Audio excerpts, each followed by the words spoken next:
guys, welcome to Class Rock Country Music Facts and Trivia. Thank you for being here. Today's video is on Lisa Marie Presley, the only daughter of Elvis. And she's got a memoir out. Now, granted, she's passed away, but her daughter helped finish it through recordings of her mother. And this is some very, very sad and scary stuff, guys. Her heart never healed after losing Elvis. That was always evident as Lisa Marie's clumsily searched for love and contentment in her abbreviated life. But in Presley's raw new memoir, From Here to the Great Unknown, completed by her daughter Riley after Lisa Marie's death at the age of 54, the tragedy is amplified and repeated. Compelling but relentlessly depressing read. The book, transcribed from the tapes of Elvis and Priscilla's only child, frankly discussing her life, is written in vignettes that alternate between mother and daughter's voices. Roughly a third of the book focuses on Lisa Marie's childhood years, both with and without her dad, and detailing her fraught relationship with her mom, and a sizable section devoted to Michael Jackson. There are large gaps in the timeline, most notably her marriages to Nicolas Cage and Michael Lockwood, that are glancingly filled in by her daughter, who also provides insight for Lisa Marie's eventual addiction later, Ben Kill's suicide. Though her love of music is clear, surprisingly little is said about her career. Among the book's biggest revelations, I wrote a poem with the line, "I hope my daddy doesn't die," she remembers. Among many incidents, she described finding him face down on the floor of his bathroom. He had tried to steady himself on a towel rack, which broke, and he collapsed. The last time she saw him alive, she was coming in from playing racquetball. Her dad gave her a hug and a kiss. They exchanged "I love yous," and he told her to go to bed. She woke up to the commotion, and Elvis was whisked away on a stretcher. Lisa Marie, 9, went to her bedroom, nervously smoked a cigarette, and awaited word. An hour later, she heard her grandfather Vernon wailing, "He's gone, he's gone." "My life as I knew it was completely over," she wrote, realizing later, "He's dead, and now I'm stuck with her," meaning Priscilla. Adds Riley, "I remember when I was a little feeling angry at Elvis for leaving my mother and for causing all this pain." When she was 10, Lisa Marie says her mother's boyfriend, Michael Edwards, a model and actor, came into her room in the middle of the night. He was going to teach me what was going to happen when I got older. She writes, "He was putting his hands on my chest and saying, 'A man's going to touch here,' and then he put his hands between my legs and he said, 'They're going to touch you here.'" She recalls him gently kissing her and leaving. Priscilla was furious when Lisa Marie revealed the incident and called her daughter in so Edwards could apologize. "In Europe, that's how they teach the kids, so that's what I was doing," he told her. But the abuse didn't stop. He would touch me and spank me, telling me not to look, and leaving her with a bruised bottom. I assumed he was jerking off, Lisa Marie wrote. When Priscilla would confront him, he'd say, "Oh, I was drunk," or "She was actually flirting with me." "I was 11, 12, 13, Lisa Marie wrote.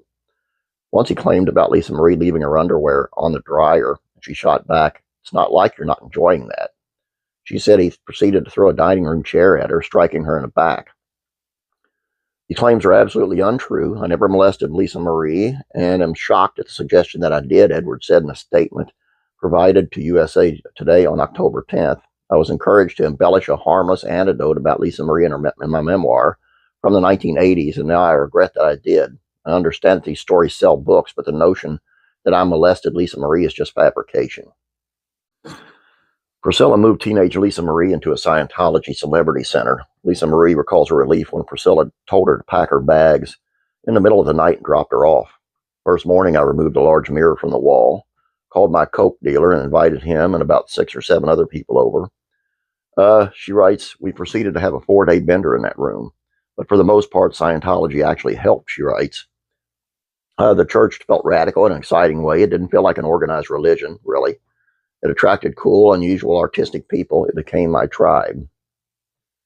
Devastated after her abortion, Lisa Marie got pregnant with Riley Keough on purpose. She calls her abortion the stupidest thing I've ever done in my whole life, and soon after, she and Danny Keough broke up. "So I planned and I plotted and I schemed and I pinpointed exactly when I was ovulating and met up with Danny at his band's played a gig on a cruise ship. 2 weeks later, with positive pregnancy test in hand, Danny knew he had to marry me. I trapped him. I didn't really mean to, but I did." Michael Jackson told Lisa Marie that he was a virgin. He chastely kissed Tatum O'Neal and Brooke Shields, and he said Madonna had tried to hook up with him once too, but nothing happened, Lisa Marie wrote. I was terrified because I didn't want to make the wrong move. When he decided to first kiss me, he just did it. He was instigating everything. The physical stuff starting happening, which I was shocked. I had, though, maybe he wouldn't do anything until we got married, but he said, I'm not waiting. Lisa Marie recalls their early times together as idyllic. Honeymooning in Orlando and going to Disney World every other day, I was actually so happy, she writes. I've never been that happy again. There was an energy there, something about him that was truly remarkable, something that I've never ever seen or felt in my entire life other than with my dad. I fell in love with him because he was normal. As for the allegations of child molestation, she said, I never saw a damn thing like that, and I personally would have killed him if I had. A grieving Lisa Marie kept her son Ben Keogh's dead body at home on dry ice for months. She brought Ben home after his suicide in 2020. I got so used to him caring for him and keeping him there in a 55-degree room, she writes. Lisa Marie and Riley decided to get his name tattooed on their collarbones and hands, and just as he had their tattoos on him. When the artist asked, they had photos showing the position of the ink. What happened next floored Riley. I had extremely absurd life, but this moment is in my top 5, she wrote. Lisa ushered the artist inside. He opened Ben's casket and checked out his tattoos firsthand. Soon after that, we all kind of got this vibe from my brother that he didn't want his body in this house anymore, Riley writes.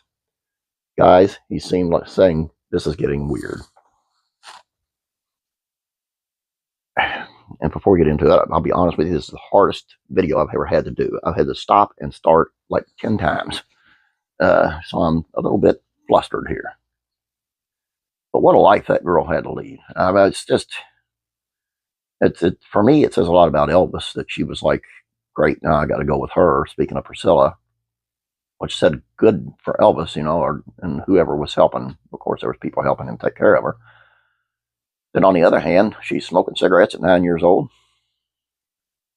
She just, what a life. I'm sorry. And then to lose her son to suicide, and I feel bad for her, I really do.